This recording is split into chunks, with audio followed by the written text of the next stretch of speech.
ಕನ್ನಡದ star ನಟರುಗಳಿಗೆ big shocking news ಇದು. GST ವ್ಯಾಪ್ತಿಗೆ ಚಿತ್ರ ನಟ ನಟಿಯರು ಕೂಡ ಒಳಪಡ್ತಾರೆ.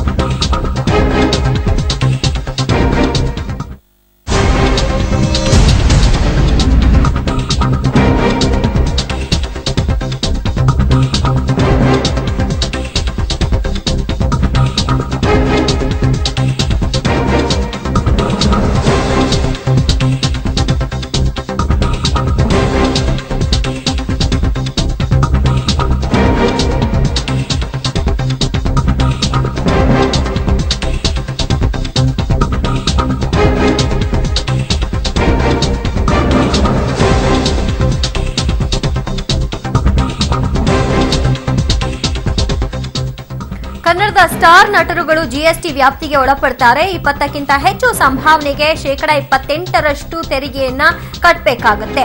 ಹಾಗಿದ್ರೆ 20 ಲಕ್ಷಕ್ಕೆ ಎಷ್ಟು ಕಟ್ಟಬೇಕಾಗುತ್ತೆ ಅಂತ ಇಲ್ಲಿ ಅಂದಾಜಿಸಿದ್ರೆ 5,60,000 ದಂಡವನ್ನ ಅಂದ್ರೆ ತೆರಿಗೆಯನ್ನ ಅವರು ಕಟ್ಟಬೇಕಾಗುತ್ತೆ. ಇನ್ನು 50 ಲಕ್ಷ ಪಡೆದವರು 14 ಲಕ್ಷ ತೆರಿಗೆಯನ್ನ ಪಾವತಿ ಮಾಡಬೇಕಾಗುತ್ತೆ. ಇನ್ನು 1 ಕೋಟಿ ಸಂಭಾವನೆಗೆ 28 ಲಕ್ಷ ತೆರಿಗೆ ಕಟ್ಟಬೇಕಾಗುತ್ತೆ. 2 ಕೋಟಿ ಪಡೆದವರು 48 ಲಕ್ಷ ತೆರಿಗೆ. ಪುನೀತ್, ಯಶ್, ಸುದೀಪ್, ದರ್ಶನ್ಗೆ ಬಿಗ್ ಲಾಸ್ ಆಗಲಿದೆ. ಒಂದು ಸಿನಿಮಾಕ್ಕೆ ಒಬ್ಬೊಬ್ಬ ನಟರು 1 ಕೋಟಿಗೂ ಮೀರಿದಂತೆ ಆದಾಯವನ್ನ ತೆರಿಗೆಯನ್ನ ಕಟ್ಟಬೇಕಾಗುತ್ತೆ. ಕನ್ನಡ ಸ್ಟಾರ್ಗಳಿಗೆ ಇದೊಂದು ರೀತಿ ಬಿಗ್ ಶಾಕಿಂಗ್ ನ್ಯೂಸ್.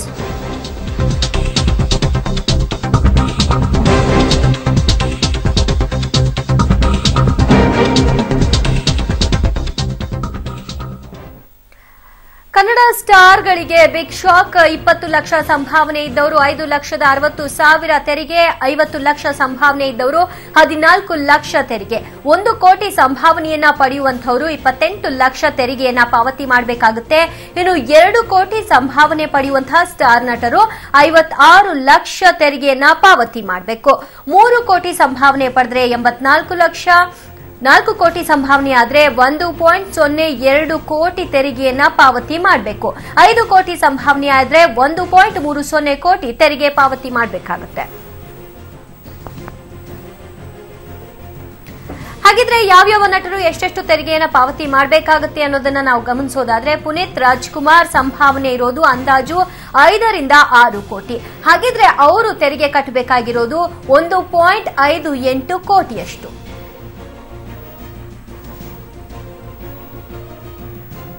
ನೆಕ್ಸ್ಟ್ ನಟ ಸುದೀಪ್ ಅವರ ಒಂದು ಸಂಭಾವನೆಯನ್ನ ನೋಡೋದಾದ್ರೆ ಅವರು ಕೂಡ ಅಂದಾಜು 5ರಿಂದ 6 ಕೋಟಿ ಸಂಭಾವನೆಯನ್ನ ಪಡಿತಾರೆ. ಹಾಗಿದ್ರೆ ಅವರ ತೆರಿಗೆಯ ಒಂದು ಅಂದಾಜು 1.58 ಕೋಟಿ. ಅಂದ್ರೆ ಅವರ ಆದಾಯದ ಕಾಲು ಭಾಗವನ್ನ ಅವರು ತೆರಿಗೆಗೆ ಮೀಸಲಿಡಬೇಕಾಗುತ್ತೆ. ಚಾಲೆಂಜಿಂಗ್ ಸ್ಟಾರ್ ದರ್ಶನ್ ಅವರ ಸಂಭಾವನೆ 5ರಿಂದ 6 ಕೋಟಿ, ತೆರಿಗೆ ಅಂದಾಜು 1.8 ಕೋಟಿಯಷ್ಟು. ನಟ ಯಶ್ ಸಂಭಾವನೆ ಕೂಡ 5.6 ಕೋಟಿ. ಎಲ್ಲಾ ಸ್ಟಾರ್ ನಟರು 5ರಿಂದ 6 ಕೋಟಿಯಲ್ಲೇ ಇದ್ದಾರೆ. ಅವರ ಎಲ್ಲಾ ತೆರಿಗೆಯ ಒಂದು ಅಂದಾಜನ್ನ ನಾವು ಗಮನಿಸೋದಾದ್ರೆ 1.58 ಕೋಟಿಯಷ್ಟು ಅವರು ತೆರಿಗೆಯನ್ನ ಪಾವತಿ ಮಾಡಬೇಕಾಗುತ್ತೆ.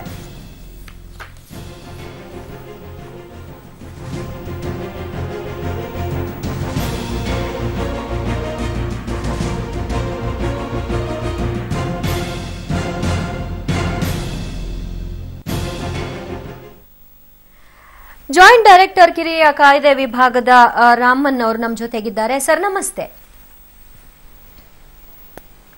ಸರ್ ನಮಸ್ಕಾರ. ಓಕೆ, ಜಿಎಸ್ಟಿ ಜಾರಿ ಆದಾಗಿಂದ ಇದು ಚಾಲ್ತಿಗೆ ಬರುತ್ತೆ. ಅಂದ್ರೆ ಇಲ್ಲಿವರೆಗೂ ಸ್ಟಾರ್ ನಟರ ಸಂಭಾವನೆ ಎಷ್ಟು ಅಂತ ಪಕ್ವವಾಗಿ ನಮ್ಗೆ ಯಾರಿಗೂ ಗೊತ್ತಾಗ್ತಾ ಇರಲಿಲ್ಲ. ಅವ್ರು ಎಷ್ಟು ತೆರಿಗೆಯನ್ನ ಕಟ್ತಾ ಇದ್ದಾರೆ ಅಂದ್ರೆ ಎಂಟರ್ಟೈನ್ಮೆಂಟ್ ಟ್ಯಾಕ್ಸ್ ಅಂತ ಅವ್ರಿಗೆ ಇರ್ತಾ ಇತ್ತು. ಈಗ ಜಿಎಸ್ಟಿ ವ್ಯಾಪ್ತಿಗೆ ಅವ್ರು ಬರೋದ್ರಿಂದ ನಿಮ್ಮ ಬಳಿ ಏನೆಲ್ಲ ಮಾಹಿತಿಗಳಿದೆ ಸದ್ಯಕ್ಕೆ ಎಲ್ಲಾ ಸ್ಟಾರ್ಗಳಿಗೂ ಕೂಡ ಈ ಮೂಲಕ ತಿಳಿಸೋದಾದ್ರೆ? ಮೇಡಮ್ ನಮಸ್ಕಾರ. ಈ ಜಿಎಸ್ಟಿ ಅನುಷ್ಠಾನಕ್ಕೆ ಬರೋದ್ರಿಂದ ಈ ಪ್ರಸ್ತುತವಾಗಿ ಯಾವುದೇ ನಟ ನಟಿಯರು ಸೇವಾ ತೆರಿಗೆಯ ಕಾಯ್ದೆಯಲ್ಲಿ ಅವರು ಸೇವಾ ತೆರಿಗೆಯನ್ನು ಸಂದಾಯ ಮಾಡ್ತಿದ್ರು.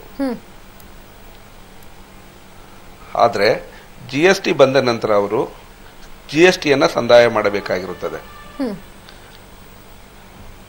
ಜಿಎಸ್ಟಿಯನ್ನ ಸಂದಾಯ ಮಾಡಬೇಕಾದ್ರೆ ಅವರು ಮೊದಲು ನೋಂದಣಿಯನ್ನ ಪಡಿಬೇಕು. ಓಕೆ. ಇದುವರೆಗೂ ಕೂಡ ಯಾವ ನಟ ನಟಿಯರು ಕೂಡ GST ಅಡಿಯಲ್ಲಿ ಯಾವುದೇ ನೋಂದಣಿಯನ್ನು ಪಡೆದಿರುವುದಿಲ್ಲ. ಈಗಾಗಲೇ ನಾವು ಚಲನಚಿತ್ರ ಮಹಾಮಂಡಳಿ ಕೆಲವು ಸಭೆ ಸಮಾರಂಭಗಳು ಕಾರ್ಯಾಗಾರದಲ್ಲಿ ಈಗಾಗಲೇ ಸೂಚಿಸಿದ್ದೇವೆ. ಈ ನಿನ್ನೆ ನಡೆದ ಕಾರ್ಯಾಗಾರದಲ್ಲಿ ಸನ್ಮಾನ್ಯ ಬಾಬು ಅವರ ನೇತೃತ್ವದಲ್ಲಿ ಚಲನಚಿತ್ರ ಮಹಾಮಂಡಳಿ ನಡೆದ ಸಭೆಯಲ್ಲಿ ಪೂರ್ಣವಾಗಿ ಚಲನಚಿತ್ರ ನಟ ನಟಿಯರು, ನಿರ್ಮಾಪಕರು, ನಿರ್ದೇಶಕರು, ವಿತರಕರು ಇವರೆಲ್ಲರೂ ಕೂಡ GST ಅಡಿಯಲ್ಲಿ ಯಾವ ರೀತಿ ನೋಂದಣಿಯನ್ನು ಪಡೆದು ತೆರಿಗೆಯನ್ನ ಯಾವ ರೀತಿ ಸಂದಾಯ ಮಾಡಬೇಕು ಎಂಬುದರ ಬಗ್ಗೆ ತಿಳುವಳಿಕೆಯನ್ನು ನೀಡಿದ್ದೇವೆ. ರಾಜ್ಯಾದ್ಯಂತ ನಮ್ಮ ಎಲ್ಲ ಹಿರಿಯ ಅಧಿಕಾರಿಗಳು, ತರಬೇತಿದಾರರು, ಇತರರೆಲ್ಲರೂ ಕೂಡ ಚಲನಚಿತ್ರಕ್ಕೆ ಸಂಬಂಧಪಟ್ಟಂತೆ ಪೂರ್ಣವಾಗಿ ಮಾಹಿತಿಯನ್ನ ನೀಡಿದ್ದೇವೆ. ಹಾಗೂ ಚಲನಚಿತ್ರ ಮಂದಿರಗಳು ಈಗಾಗಲೇ ನೋಂದಣಿಯನ್ನು ಪಡೆದಿದ್ದಾರೆ. ಪ್ರಸ್ತುತ ಅವರು ಮನೆಯ ತೆರಿಗೆಯನ್ನ ಸಂದಾಯ ಮಾಡ್ತಿದ್ದಾರೆ. ಜುಲೈ 1ರ ನಂತರ ಅವರು GSTಯನ್ನ ಸಂದಾಯ ಮಾಡಬೇಕಾಗಿರುತ್ತೆ. ಈಗಾಗಲೇ ಅವರಿಗೆ ನಾವು GST ನೋಂದಣಿಯನ್ನ ನೀಡಿದ್ದೇವೆ.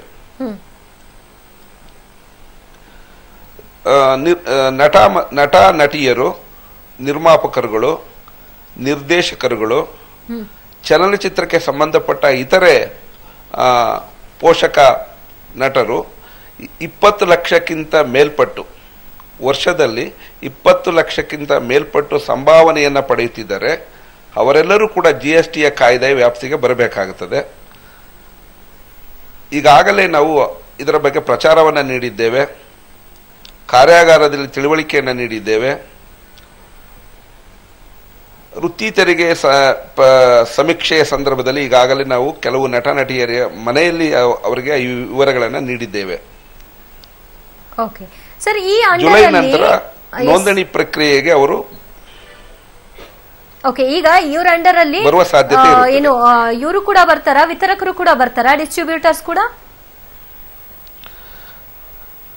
ನಿರ್ಮಾಪಕರು ಮೊದಲನೇದರಾಗ್ತಾರೆ, ವಿತರಕರು ಎರಡನೇವರಾಗ್ತಾರೆ, ಪ್ರದರ್ಶಕರು ಮೂರನೇವರಾಗ್ತಾರೆ, ಪ್ರೇಕ್ಷಕರು ನಾಲ್ಕನೇವರಾಗ್ತಾರೆ. ಇದು ಒಂದು ರೀತಿ ತೆರಿಗೆಯ ಕೊಂಡಿ ಆಗಿರುತ್ತದೆ. ಸರ್, ಈಗ ಸೇವಾ ತೆರಿಗೆ ತುಂಬಾ ಕಡಿಮೆ ಇತ್ತು, ಅವರು ಅದನ್ನೇ ಕಟ್ತಾ ಇರಲಿಲ್ಲ, ಅದ್ರ ಬಗ್ಗೆನೇ ಕಾಳಜಿ ವಹಿಸ್ತಾ ಇರಲಿಲ್ಲ. ಆದ್ರೂ ಕೂಡ ನೋಟಿಸ್ ಅನ್ನ ಸರ್ವ್ ಮಾಡ್ಲಾಗ್ತಾ ಇತ್ತು, ವಾಪಸ್ ಕಟ್ಟಿಲ್ಲ ಅಂತ ಅದೆಲ್ಲ ನ್ಯೂಸ್ ಆಗ್ತಾ ಇತ್ತು. ಬಟ್ ಈಗ GST ನೋಂದಾವಣಿ ಮಾಡ್ಕೊಳ್ದೆ ಕೂಡ ಇವರು ಸಂಭಾವನೆ ತಗೊಂಡು ವ್ಯವಹಾರನ ಮಾಡ್ತಾ ಇದ್ರೆ ಹೆಂಗದು? ಮೇಡಮ್, ಇವಾಗ ಕೇಂದ್ರ ಸರ್ಕಾರ ಮತ್ತು ರಾಜ್ಯ ಸರ್ಕಾರ ಇಬ್ಬರೂ ಸಹಯೋಗದಲ್ಲಿ GSTಯ ಕಾಯ್ದೆ ಅನುಷ್ಠಾನಗೊಳ್ಳುತ್ತಿರುವುದರಿಂದ ಹಿಂದೆ ಸೇವಾ ತೆರಿಗೆಯನ್ನ ಕೇಂದ್ರ ಸರ್ಕಾರದ ಸೇವಾ ತೆರಿಗೆ ಇಲಾಖೆಯರು ಅದನ್ನ ಅನುಸರಿಸಿಕೊಂಡು ಬರ್ತಾ ಇದ್ರು. ಈಗ ಎರಡು ಕೇಂದ್ರ ಮತ್ತು ರಾಜ್ಯ ಸರ್ಕಾರದ ಎಲ್ಲ ಇಲಾಖೆಗಳು ಕೂಡ ಪೂರ್ಣವಾಗಿ ನಿಗಾ ವಹಿಸುವ ಹಿನ್ನೆಲೆಯಲ್ಲಿ ಪ್ರತಿಯೊಬ್ಬರೂ ಕೂಡ ತಾವು ಪಡೆಯುವ ಸಂಭಾವನೆಯಾಗಲಿ, ತಾವು ಪಡೆಯುವ ಹಣವನ್ನಾಗಲಿ, ವೃತ್ತಿಗೆ ಪಡೆಯುವ ಹಣವನ್ನಾಗಲಿ ತೆರಿಗೆಯನ್ನು ಸಂದಾಯ ಮಾಡಲೇಬೇಕು. ಎಲ್ಲೋ ಒಂದು ಕಡೆ ಅವರು ಪಡೆಯುವ ಹಣ ಲೆಕ್ಕಕ್ಕೆ ಸಿಗುವುದರಿಂದ ಯಾರು ಕೂಡ ಈ ತೆರಿಗೆ ವ್ಯಾಪ್ತಿಯಿಂದ ಜಾರಿ ಹೋಗುವ ಒಂದು ಪ್ರಮೇಯ ಬರುವುದಿಲ್ಲ ಅಂತ ನನಗೆ ಅನಿಸುತ್ತೆ. ಅಂದ್ರೆ ಅಫಿಷಿಯಲ್ ಆಗಿ ವ್ಯವಹಾರ ಮಾಡುವುದಾದ್ರೆ ಮಾತ್ರ ಇದು ಗಮನಕ್ಕೆ ಬರುತ್ತಲ್ವಾ ಸರ್? ಅನ್ಅಫಿಷಿಯಲ್ ಆಗಿ ಅವ್ರು ವ್ಯವಹರಿಸಿದ್ರೆ ಅದು ಹೇಗೆ ಗೊತ್ತಾಗುತ್ತೆ ಅಂತ ಆ ದೃಷ್ಟಿಯಿಂದಲೇ GST ಎನ್ನುವುದು ಒಂದು ಸಾಂಸ್ಕೃತಿಕ ಶಿಸ್ತಾಗಬೇಕು. ಆರ್ಥಿಕ ಶಿಸ್ತು ಎಲ್ಲಿವರೆಗೂ ಇರುತ್ತೋ ಹಾಗೇನೆ ಚಲನಚಿತ್ರವು ಕೂಡ ಒಂದು ಸಾಂಸ್ಕೃತಿಕವಾದ ಪರಂಪರೆ. ಅದು ಸಾಂಸ್ಕೃತಿಕವಾಗಿ ಶಿಸ್ತನ್ನ ಒಳಗೊಂಡರೆ ಆರ್ಥಿಕ ಶಿಸ್ತು ತನ್ನ ಉನ್ನತಿಯನ್ನ ಪಡೀತದೆ. ಇದು ಸಹಜವಾದ ಒಂದು ಪ್ರಕ್ರಿಯೆ. ಮತ್ತೆ ಇದು ವ್ಯವಸ್ಥೆಯ ಬದಲಾವಣೆ ಇರುತ್ತೆ. ನೈಸರ್ಗಿಕ ಬದಲಾವಣೆಗಳು ಹೇಗಾಗುತ್ತೋ ಆರ್ಥಿಕ ಬದಲಾವಣೆಗಳು ಕೂಡ ರಾಷ್ಟ್ರದಲ್ಲಿ ನಡೀಬೇಕಾಗುತ್ತದೆ. GST ಎನ್ನುವ ಒಂದು ಕಾಯ್ದೆ ಇದೆಯಲ್ಲ, ಅದು ಪ್ರಪಂಚದಾದ್ಯಂತ ಹೆಸರನ್ನ ಪಡೆದದ್ದು, ಆರ್ಥಿಕ ಶಿಸ್ತಿಗೆ ಬುನಾದಿಯನ್ನ ಹಾಕಿದ್ದು. ಎಲ್ಲಿ ಆರ್ಥಿಕ ಶಿಸ್ತು ಇರುತ್ತೋ ಆ ರಾಷ್ಟ್ರದ ಬೆಳವಣಿಗೆಯೂ ಸಹ ಆಗುತ್ತೆ. ಈ ಹಿನ್ನೆಲೆಯಲ್ಲಿ GSTಯ ಅನುಷ್ಠಾನ ಬಹುಮುಖ್ಯವಾಗಿರುತ್ತೆ. ಅದಕ್ಕೆ ಚಲನಚಿತ್ರವು ಕೂಡ ತನ್ನ ಕೈಯನ್ನು ಜೋಡಿಸಬೇಕಾಗುತ್ತೆ.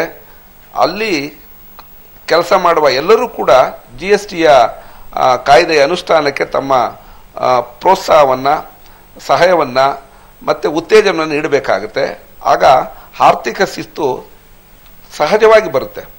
ಓಕೆ, ಈಗ ನಾವು GST ನ ಮುಂಬರುವಂತಹ ದಿನಗಳಲ್ಲಿ ನೋಂದಣಿ ಮಾಡ್ಕೊಳ್ತೀವಿ, ಅದನ್ನ ನಾವು ಕಟ್ತೀವಿ ಅನ್ನೋದಾದ್ರೆ ನಾವು ಸೇವಾ ತೆರಿಗೆ ಕಟ್ಟೋ ಹಾಗಿಲ್ವಾ, ಅಥವಾ ಎರಡನ್ನೂ ಕೂಡ ನಾವು ಕಟ್ಕೊಂಡು ಹೋಗ್ಬೇಕಾ ಅಂತ ಕೇಳಿದ್ರೆ ಏನ್ ಹೇಳ್ತೀರಾ?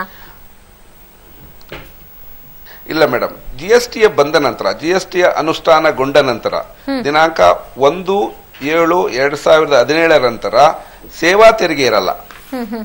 ಓಕೆ, GST ಒಂದು ಮಾತ್ರ ಇರುತ್ತೆ. ಸೇವಾ ತೆರಿಗೆ ಪೂರ್ಣವಾಗಿ GSTಯಲ್ಲಿ ವಿಲೀನವಾಗುತ್ತೆ. ಹಾಗೆ ಮನರಂಜನಾ ತೆರಿಗೆಯೂ ಕೂಡ GSTಯಲ್ಲಿ ವಿಲೀನವಾಗುತ್ತೆ. ಆದ್ರಿಂದ ಏಕಮುಖ ತೆರಿಗೆ ಆ ಸ್ಲೋಗನ್ ಹೇಳುತ್ತೆ, ಒಂದು ರಾಷ್ಟ್ರ, ಒಂದು ತೆರಿಗೆ, ಒಂದು ಮಾರುಕಟ್ಟೆ.